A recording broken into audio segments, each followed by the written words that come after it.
The massive alien ship hung in the sky above New York like a dark cloud. Elena Martinez looked up at it through the tall windows of the United Nations building. She had been studying aliens her whole life, but she never thought she would actually eat one. The creature standing at the front of the room was nothing like the movies. Commander Zixathara was 8 feet tall with a hard shell that looked like green glass. 6 arms moved as it spoke, and its voice came from a box around its neck that turned alien sounds into English words. "People of Earth," the alien said. "We are the Hegemony Council. We have come to save your world." Elena sat next to General Nathan Clark and President Andrew Collins. Around them, leaders from every country on Earth listened with wide eyes. This was the most important moment in human history. The alien pressed something on its arm and pictures appeared in the air above them. The first picture showed space filled with dark ships. "These are the Korthak Raiders," Zixathara explained. "They eat entire worlds. They turn planets into empty rocks. Your Earth is in their path." More pictures appeared. Dead planets with nothing left but dust. Cities that had been burned to ash. Elena felt sick looking at them. "But we can help you," the alien continued. "We have protected 47 worlds from the raiders. We can protect Earth too." The next pictures showed different planets. These ones had life, but everything looked the same. Silver buildings in perfect rows. People walking in straight lines wearing gray clothes. It looked safe, but it also looked boring. "This is how we protect worlds," Zixathara said. "We move all the people to safe cities. We take the metals and rocks your planet has and use them to build weapons. We fight the raiders so you don't have to. All you have to do is let us be in charge." The alien seemed very proud of this offer. It stood taller and its shell got brighter. "Every world we have offered this deal has said yes right away. They know how lucky they are." President Collins raised his hand. "And if we say no?" Another picture appeared. It showed a world that was just black rock. Nothing lived there anymore. "This is what happens to worlds that try to fight the raiders alone," Zixathara said. "The raiders came here 2 years ago. 5 billion people lived on this planet. Now there is nothing." The room was very quiet. Elena could hear people breathing. Some of the world leaders looked scared, others looked angry. Then something unexpected happened. General Clark started to laugh. It wasn't a big laugh at first, just a quiet chuckle. But then Elena started laughing too. She couldn't help it. The idea of aliens coming to protect Earth was just too funny. President Collins tried to keep a straight face, but then he looked at the pictures of the safe alien cities again. All those people in gray clothes walking in straight lines. He snorted, then started laughing. The laughter spread around the room. The British Prime Minister laughed. The Russian President laughed. Even the serious German Chancellor was smiling. Zixathara's shell turned from green to red. "Why are you making noise?" it asked. General Clark wiped tears from his eyes. "Sorry," he said. "It's just, you want to protect us? That's really sweet." "I do not understand," the alien said. Its shell was getting redder. President Collins stood up. He was still smiling. "You have to understand, Commander. This is Earth. We don't really do the whole being protected thing." Elena stood up too. As Earth's top expert on alien life, she felt like she should explain. "Commander Zixathara," she said, "can you tell us about your species? How do you solve problems on your world?" The alien looked confused but answered, "We talk. We make agreements. We find ways for everyone to be happy. When the Hegemony Council decides something, everyone follows the decision. This is how civilized beings act." "That sounds very nice," Elena said. "Humans are a little different." She pressed some buttons on her tablet and new pictures appeared in the air. These were from Earth's history books. "This is how humans solve problems." The first picture showed 2 armies running at each other with swords and axes. Blood was everywhere. The alien took a step back. "This is from about 1,000 years ago," Elena explained. "We call it the Battle of Hastings. Thousands of humans died in one day because 2 men both wanted to be king of the same small island. The next picture showed trenches full of mud and dead bodies. This is from about 100 years ago. We call it World War I. 10 million humans died because some countries didn't like some other countries. Zixthara's shell was turning white now. Elena kept going. This is from 80 years ago. The picture showed a huge explosion that turned everything white. We figured out how to split atoms apart. The first thing we did was make bombs. We dropped these bombs on cities full of our own species. The alien made a sound that the translator couldn't turn into words. Oh, but it gets better, General Clark said. He took over the presentation. After we invented atom bombs, we built thousands of them. We pointed them at each other for 50 years. We were always about 10 minutes away from killing everyone on the planet. President Collins nodded. And that wasn't even our biggest war. We've had wars that killed 50 million people, wars that covered entire continents, wars that lasted 100 years. Elena brought up one more picture. It showed soldiers in modern uniforms fighting in a desert. This is from last year. We're still fighting wars. We've never stopped. Right now, there are about 40 wars happening on Earth. The alien looked at all the human leaders. But why? Why do you fight each other? General Clark shrugged. It's what we do. Humans fight. We fight about land. We fight about money. We fight about which invisible man in the sky is the right one to pray to. We fight about what color our skin is. We fight about everything. You said the raiders are dangerous because they destroy worlds, Elena added. Humans almost destroyed our own world 12 different times, and we did it by accident while we were trying to kill each other. Zixthara was quiet for a long time. Finally, it asked, "What about your United Nations? This building we are in? Surely this shows you can have peace." President Collins laughed again. The UN exists to keep us from destroying the planet while we argue. It barely works. Half the countries here hate the other half. We only stopped shooting at each other long enough to listen to you. The alien looked around the room at all the human faces. Elena could see it was starting to understand. So, when you offer to protect us from raiders, General Clark said, it's like a sheep offering to protect a pack of wolves. Zixthara's translator made several confused beeping sounds. But the raiders are very dangerous. They have killed billions of beings.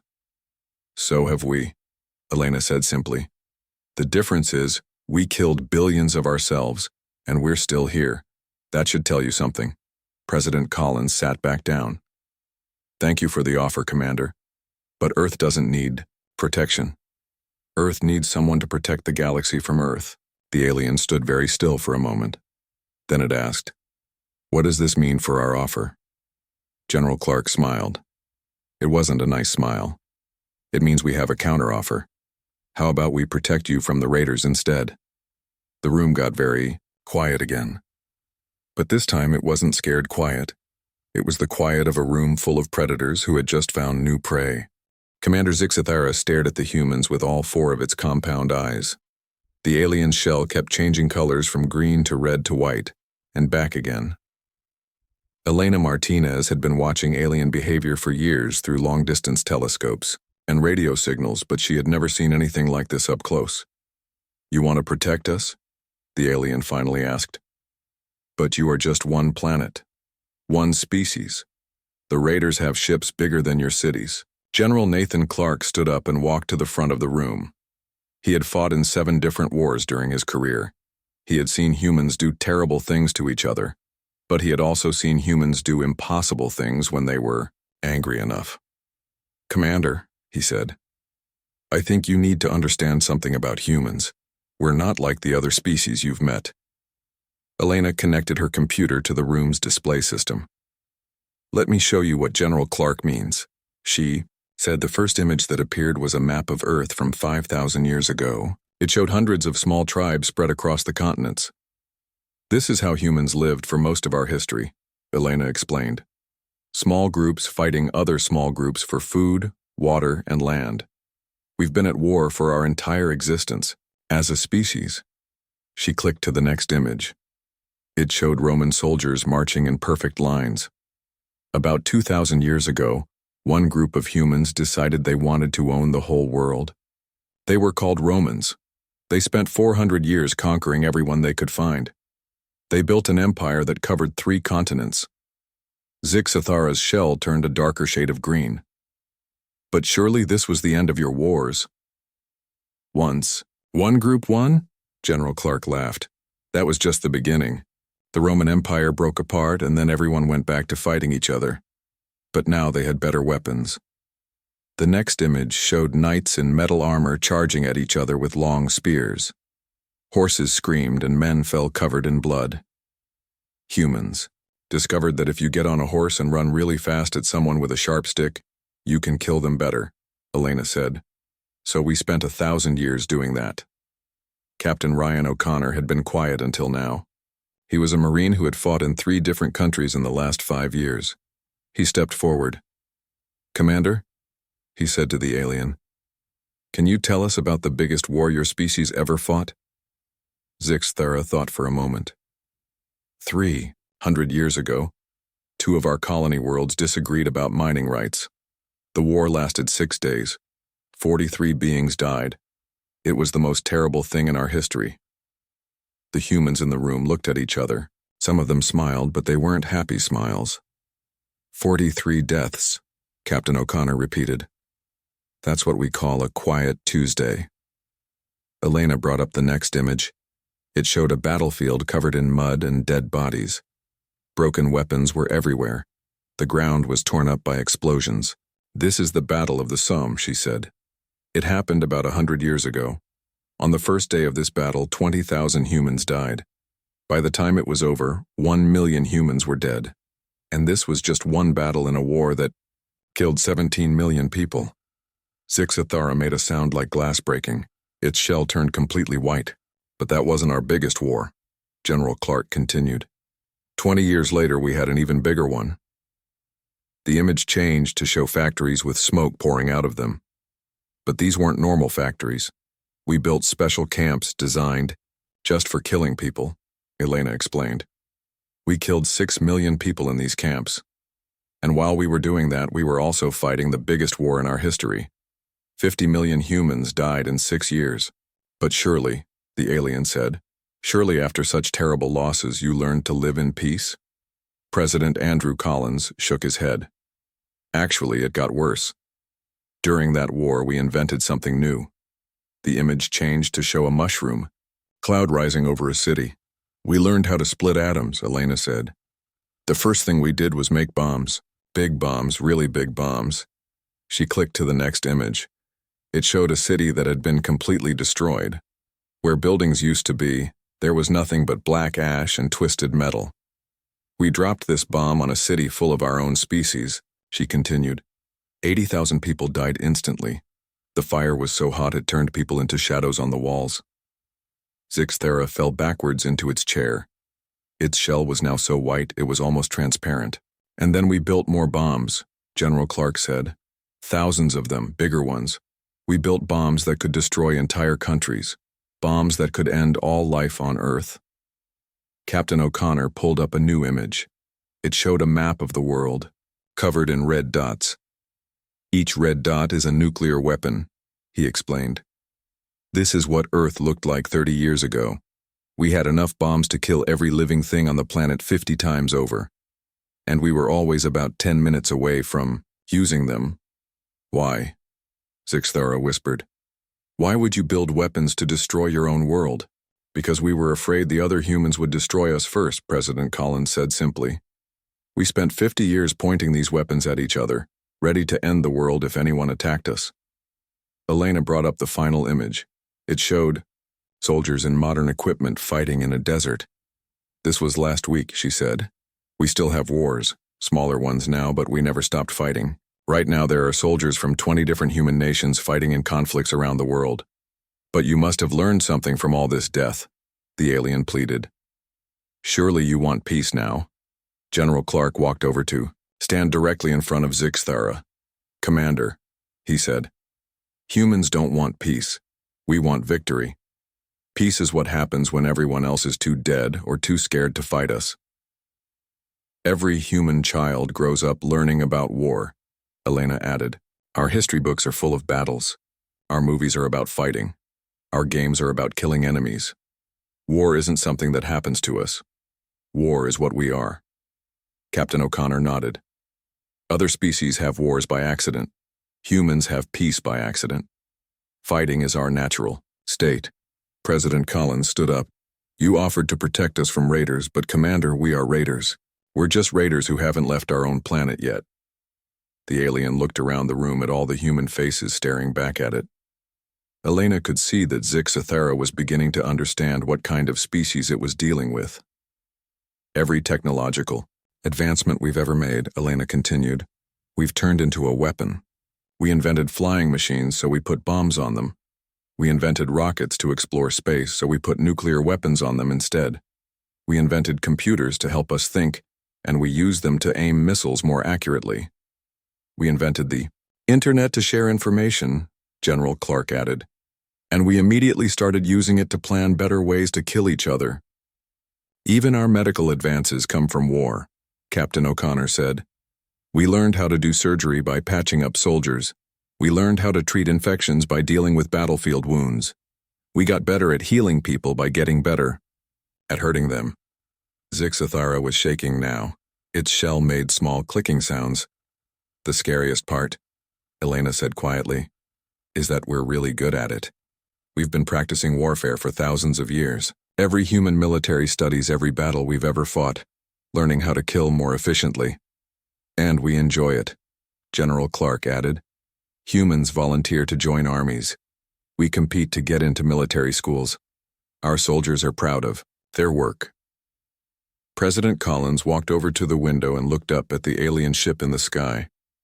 You said the raiders are dangerous because they destroy civilizations, he said. Humans have been destroying civilizations for 5,000 years. The difference is we destroy our own civilizations and then build new ones just so we can destroy those too. He turned back to face the alien. So when you offer to protect us from raiders, you have to understand why we think it's funny. It's like a mouse offering to protect a shark. Zixathera stood up slowly. Its shell was still white, and its hands were shaking. What do you want from us? It asked.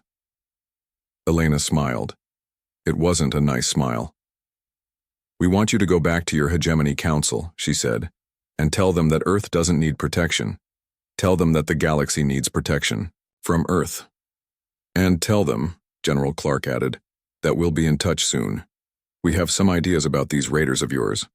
Commander Zixathara had been standing very still for 10 minutes.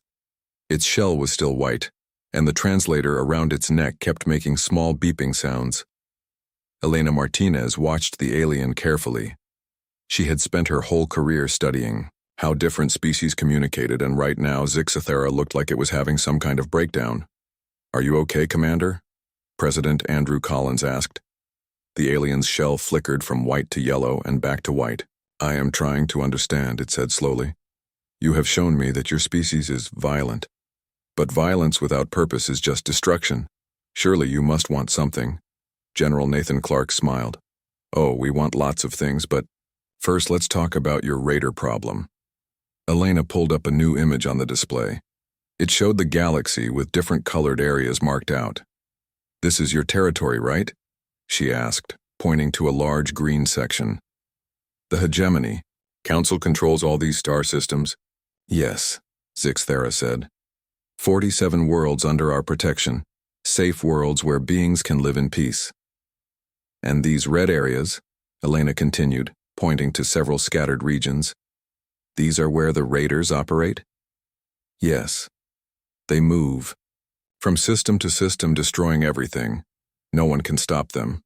General Clark walked over to the display. How long have the raiders been a problem? 300 years, the alien replied. They appeared suddenly and began destroying worlds. Every species that has tried to fight them has been eliminated.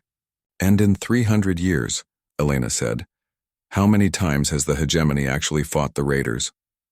Zixathera's shell turned a darker yellow. We avoid them. We offer protection to worlds in their path by moving the populations to safer areas. So you've never actually fought them, Captain Ryan O'Connor said. You just run away and call it protection. It is the logical response, the alien protested. The raiders are too strong. Fighting them would be suicide. President Collins sat back down. Commander, I think you need to understand something about humans. We don't really do the whole avoiding problems thing. Elena brought up a new image. It showed Earth's solar system with dozens of small objects floating around it. Commander, what do you see when you look at our solar system? Zixthera studied the display. I see one inhabited world, some gas giants, and a large amount of space debris. Space debris, Elena repeated. That's interesting. General Clark, what do you call those objects? The general grinned. Defense platforms, communication satellites, weapons systems, supply depots, early warning stations. The alien's eyes went wide. Those are weapons. Some of them, Elena said. The thing is, we've been planning for this day since we first figured out there might be other life in the universe. Every rocket we've launched, every satellite we've put in orbit, every space station we've built has been designed with one question in mind. What happens when we meet aliens who want to fight us? She clicked to the next image. It showed what looked like a normal communication satellite, but with parts of its outer shell removed to show the inside. This is one of our communication satellites, Elena explained. It does send messages, but it also carries 12 nuclear missiles and a railgun that can hit targets anywhere in the solar system. Zixthera stood up so fast its chair fell over. You have weapons in space? We have weapons everywhere, Captain O'Connor said. Commander, humans have been preparing for war with aliens since before we met any aliens. Every science fiction story we tell, every military exercise we run, every piece of technology we develop is designed around the assumption that someday we'll have to fight someone from another world. Elena brought up another image. This one showed the International Space Station, but with additional modules that didn't look like research equipment. Our space station isn't just for science, she said. It's a prototype military outpost. We've been testing how to fight battles in zero gravity for 20 years. And our Mars colonies, General Clark added, those aren't just scientific missions. They're forward operating bases. When we do go to war in space, we'll already have supply lines and staging areas set up. President Collins leaned forward. The truth is, Commander, humans have been militarizing space since the day we got there.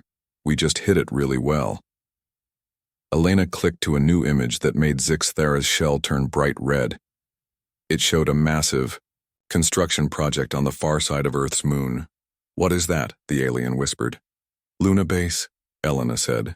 We started building it 5 years ago when our telescopes first detected your ships. It's a shipyard, weapons factory, and military headquarters all in one. You have been preparing for war with us? Not just with you, General Clark said. With anyone. Commander, the moment humans realized we weren't alone in the universe, we started getting ready for the fight. Captain O'Connor walked over to stand next to the alien. You want to know the scariest part? We've been doing all this while we were still fighting each other. Imagine what we could do if we actually worked together. Elena brought up one more image. This one showed Earth itself, but with a network of lights covering the entire planet. Every one of those lights is a military installation, she explained. Missile bases, radar stations, weapons factories, training centers. We have turned our entire planet into one giant military base. Zixthera sat down heavily. But why? Why do all of this before you even knew if there were threats out there? President Collins stood up and walked to the window. He looked up at the alien ship hanging in the sky above New York. Because that's what humans do, he said. We prepare for the worst possible situation, and then we prepare for something even worse than that. Let me tell you about human military doctrine, Commander, General Clark said. Our basic strategy is very simple. If someone threatens us, we don't just defeat them. We defeat them so completely that no one else ever thinks about threatening us again. Elena nodded.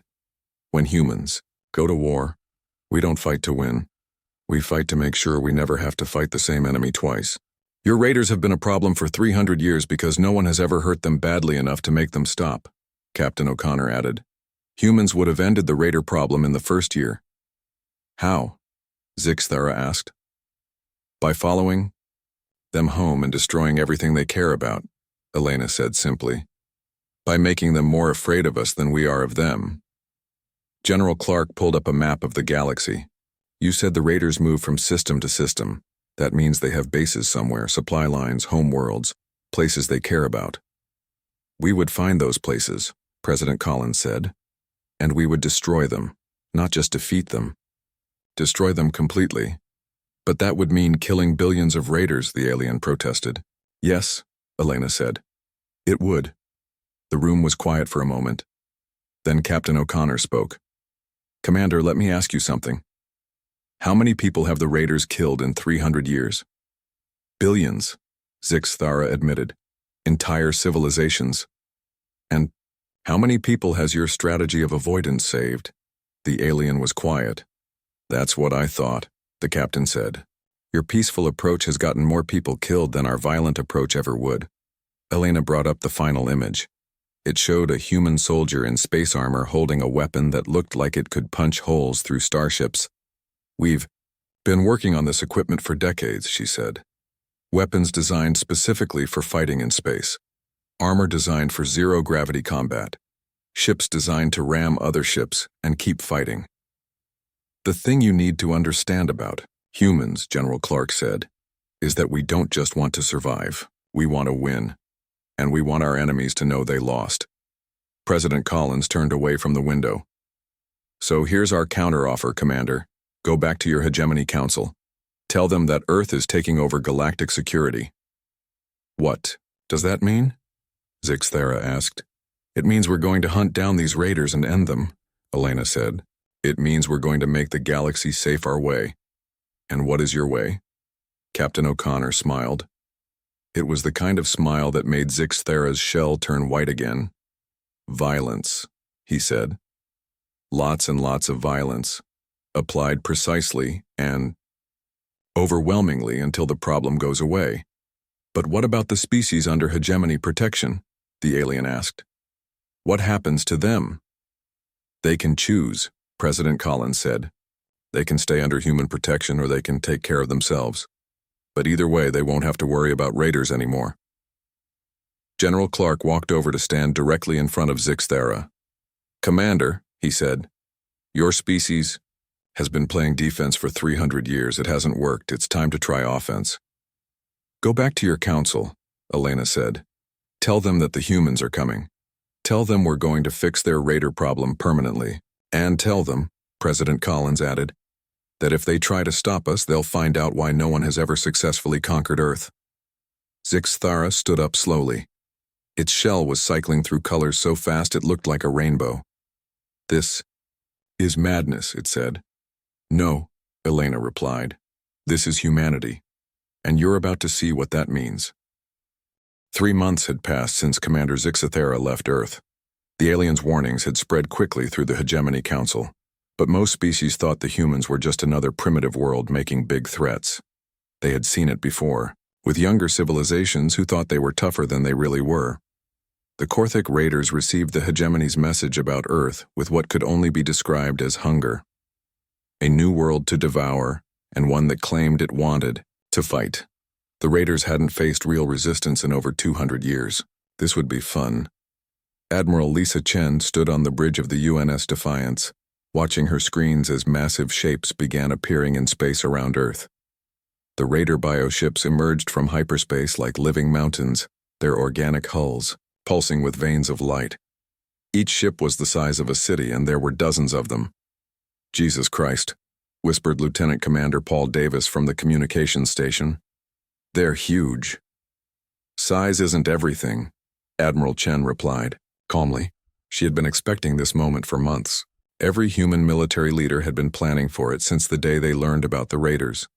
The human fleet that moved to meet them looked pathetic in comparison.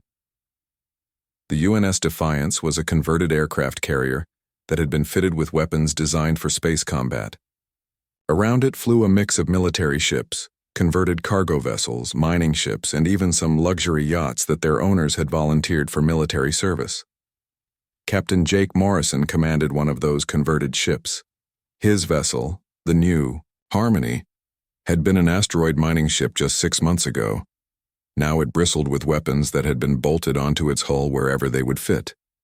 "This is Raider Command to the small creatures around the third planet," came a message in broken English. "You will surrender now. We will eat your world slowly. This is mercy." Admiral Chen looked at her communications officer and nodded.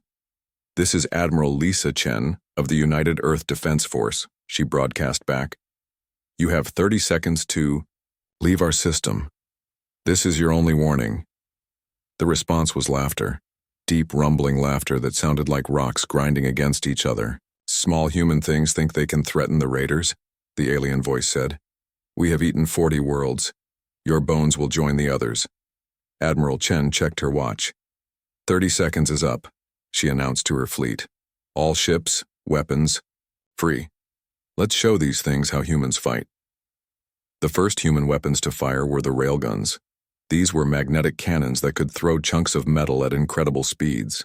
The tungsten slugs hit the lead raider ship before the aliens even realized they were under attack. The bioship's organic armor, which had evolved to heal from energy weapons, had no defense against solid projectiles moving at 10% of light speed. The tungsten rods punched through the hull like bullets through paper. "Direct hit," reported Lieutenant Davis. "The lead ship is bleeding." "Wait, bleeding? Sir, these ships are alive." Admiral Chen smiled grimly. "Even better. Living things feel pain." The raiders responded by opening fire with their plasma weapons, but the human ships were already moving. Unlike the large, slow bioships, the human vessels were small and fast. They swarmed around the raiders like angry wasps. Captain Morrison's voice came over the comm system, broadcasting to the entire human fleet. "All right, people. These things are big and scary, but they handle like drunk elephants. Stay fast, stay mobile, and keep hitting them."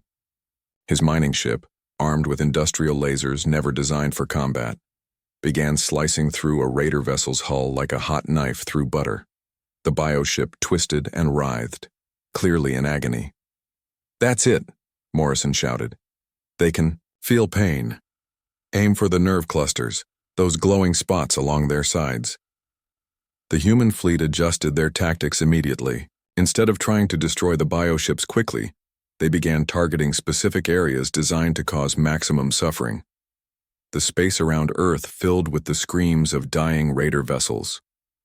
Dr. Elena Martinez watched the battle from Earth's command center, analyzing the biological data streaming in from the combat zone.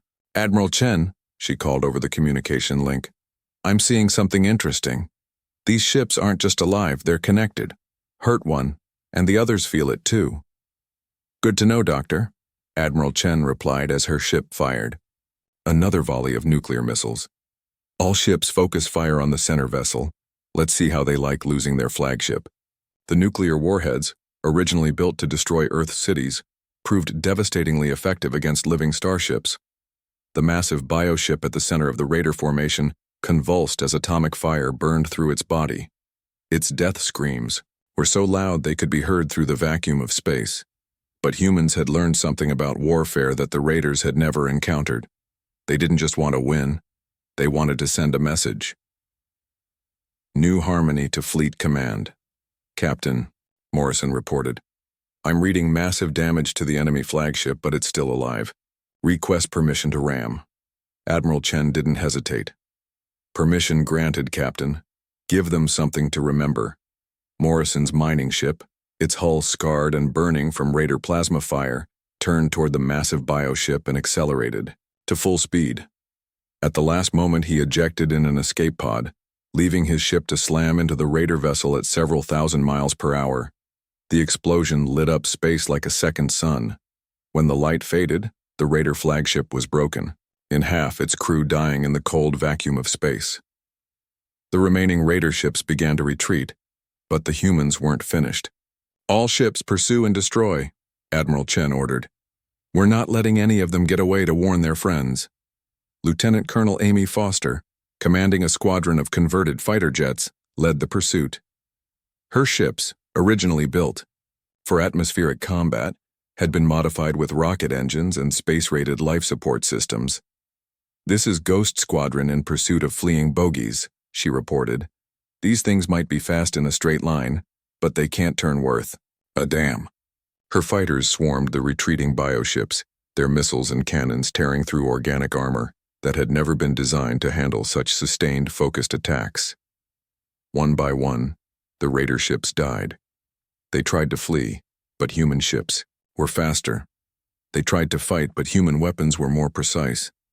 They tried to call for help, but human jamming equipment cut off their communications.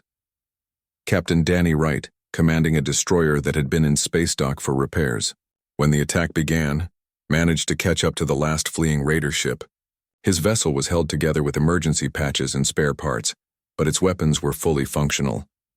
"This is UNS Vengeance to fleeing raider vessel," he broadcast. "You have a choice. Surrender now or join your friends." The raider ship responded by firing its remaining weapons at the human destroyer. The plasma blast scorched Wright's hull but didn't penetrate. "Wrong choice," Wright said calmly and fired every weapon his ship had. The last raider bioship died in a ball of nuclear fire, its crew's final screams echoing across the emptiness of space. Admiral Chen surveyed the battle zone. Chunks of organic matter floated everywhere, glowing with bioluminescent death spasms. The space around Earth was filled with the debris of a fleet that had thought humans would be easy prey. "Damage report," she ordered. 3 ships lost, 17 damaged, 42 crew members killed, 136 wounded, Lieutenant Davis reported. "Enemy casualties appear to be total." Elena Martinez's voice came over the comm from Earth. "Admiral, we're picking up some interesting signals from the wreckage. It looks like these bioships were transmitting everything they experienced back to their home base." Admiral Chen nodded. "Good. Let them see what happened here." She opened a channel to broadcast on all frequencies, including the one the raiders had been using. "Attention Korthak Raiders," she announced. "This is Admiral Lisa Chen of the United Earth Defense Force. Your fleet has been completely destroyed. Every ship, every crew member, every weapon you brought to our system is now dead." She paused, looking out at the wreckage of what had once been the most feared fleet in the galaxy. "We know you can hear this transmission. We know you felt your ships die. Consider this your education in human warfare. We don't just defend our territory, we eliminate threats." Captain Morrison, who had been rescued by a search team, managed to get back on the comm system from his rescue ship. "And tell all your friends," he added, "that Earth is under human protection now. Anyone who wants to test that is welcome to try." Admiral Chen smiled as she watched the last pieces of raider bioship drift away into the darkness. "All ships, return to base," she ordered. "We have a lot of work to do. This was just the opening round." As the human fleet headed home, automated beacons left behind in the battle zone began broadcasting a simple message in every known galactic language. "Earth, human territory. Trespassers will be destroyed." The message would reach every corner of the galaxy within a year, and with it would go the recordings of what humans did to an entire raider fleet in less than 4 hours. The galaxy was about to learn that humans didn't just fight to win. They fought to make sure no one would ever want to fight them again. 6 months after the Battle of Earth, the galaxy was a very different place. Commander Zixathera sat in the emergency session of the Hegemony Council, listening to reports that got worse with every hour. "The humans have established military bases in 7 star systems," reported Council member Velthar, his blue shell dark with worry. "They're not asking permission. They simply arrive and start building. 3 more species have requested human protection instead of ours," added another council member. "The Zalani said they would rather risk death with the humans than safety with us." Zixthara's own shell had been permanently white since returning from Earth. The humans had kept their word, and the galaxy was learning what that meant. President Andrew Collins appeared on the council chamber's main screen, broadcasting from Earth's new orbital command center. Behind him through the windows, massive shipyards stretched as far as the eye could see. Ships that dwarfed the old alien vessels were being built by the dozens. "Greetings, Hegemony Council," Collins said politely. "I thought you might like an update on our progress with your raider problem." The council members exchanged nervous glances. Reports had been coming in for months about human fleets appearing throughout the galaxy, but no one had been able to get complete information. We've located and destroyed 17 raider bases, Collins continued. Completely destroyed, I should clarify. Nothing left but space dust and bad memories. Admiral Lisa Chen appeared on screen beside the president. We've also eliminated their supply lines, destroyed their shipyards, and tracked down their home worlds.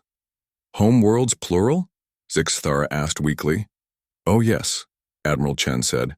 Turns out the raiders had 4 home systems, had being the important word there. Dr. Elena Martinez joined them on screen. The interesting thing about the raiders is that they never expected anyone to follow them home. Their entire culture was based on attacking weaker civilizations and then running away. They had no idea how to defend themselves when someone brought the fight to them. Collins nodded. Which brings us to why we're talking to you today. The raider threat has been permanently eliminated. Every raider ship has been destroyed. Every raider base has been wiped out. Every raider world has been, well, let's just say they're not a problem anymore. The council chamber was completely silent. Species that had lived in fear of the raiders for 300 years were having trouble accepting that the threat was simply gone. What about survivors? Asked Council Member Mordak. Surely some raiders escaped. Captain Danny Wright appeared on the screen. His ship had spent the last 6 months hunting down fleeing raider vessels across the galaxy. We made sure there were no survivors, he said simply.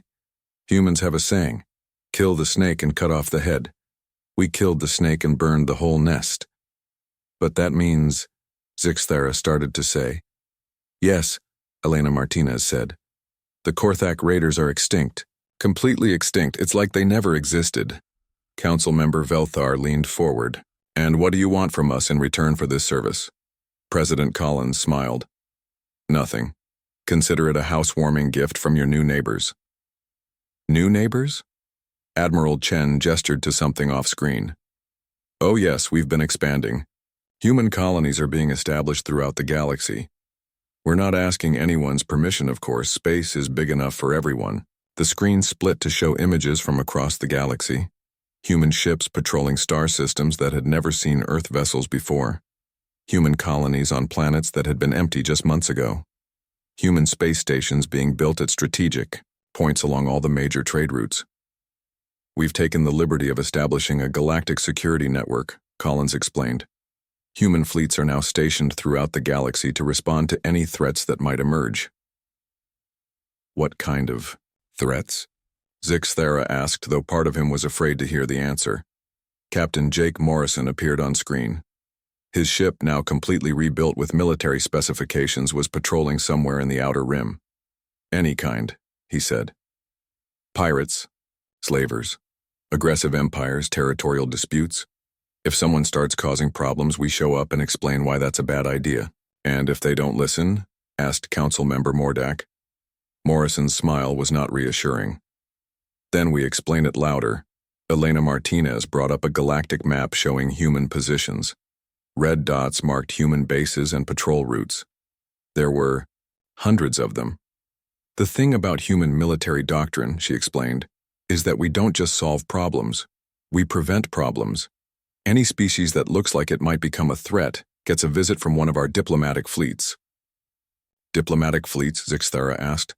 Admiral Chen nodded. Heavily armed diplomatic fleets, we find that our negotiations go much more smoothly when the other party can see our weapons. President Collins leaned forward.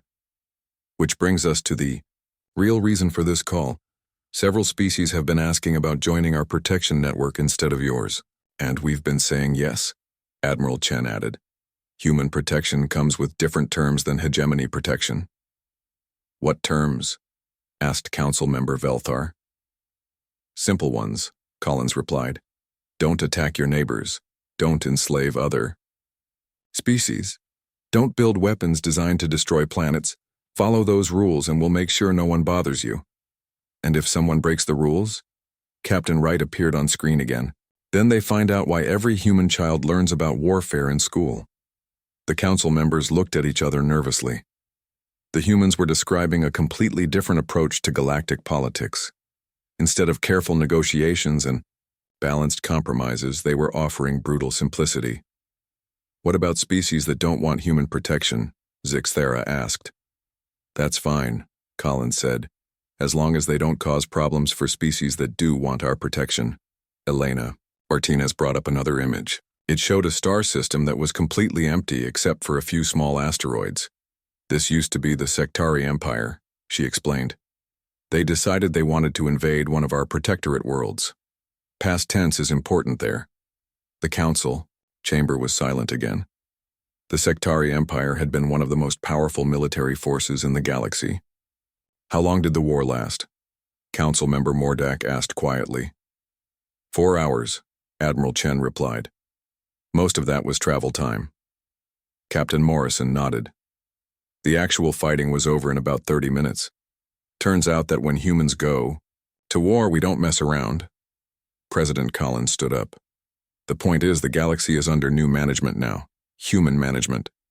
We're not asking anyone to like it, but we are telling everyone to accept it. And what happens to the hegemony? Council? Zixthera asked. Collins considered this for a moment. You can keep doing whatever you were doing before, as long as it doesn't interfere with galactic security. Think of yourselves as a local government. We're the federal government. But we've been governing this region of space for thousands of years, protested Council Member Velthar. And you did a terrible job, Elena Martinez said bluntly. You let the raiders terrorize the galaxy for 300 years. You moved people around instead of solving problems. You made peace by avoiding conflict instead of ending it. We chose the path of wisdom, Zixthera said defensively. You chose the path of cowardice, Admiral Chen corrected, and it got billions of beings killed. Captain Wright leaned into view. The humans have a saying, the only thing necessary for evil to triumph is for good people to do nothing.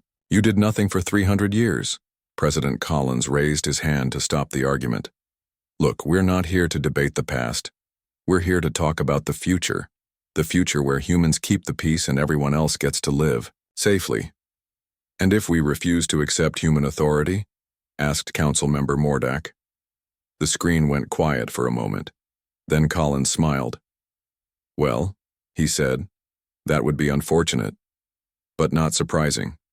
Humans have a lot of experience dealing with governments that don't want to cooperate. Admiral Chen nodded. Every human military academy studies something called regime change. We're very good at it.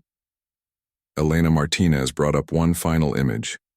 It showed Earth, but now it was surrounded by massive orbital installations that looked like they could destroy entire fleets. The choice is yours, she said. You can work with us or you can be replaced by someone who will. Zixthera looked around at the other council members. They all looked as scared as he felt. What guarantees do we have that humans won't abuse this power? He asked. President Collins laughed. None, but consider this. We already have the power to destroy any civilization in the galaxy. The fact that we're talking to you instead of conquering you should tell you something about our intentions. Besides, Captain Morrison added, humans get bored easily. We need someone to handle the day-to-day administrative stuff so we can focus on the fun parts. Fun parts? Admiral Chen smiled. Exploring new star systems, meeting new species, finding new threats to eliminate. The transmission ended, leaving the council chamber in silence. After a long moment, Council Member Velthar spoke. So what do we do? Zixthera looked out the window at the stars.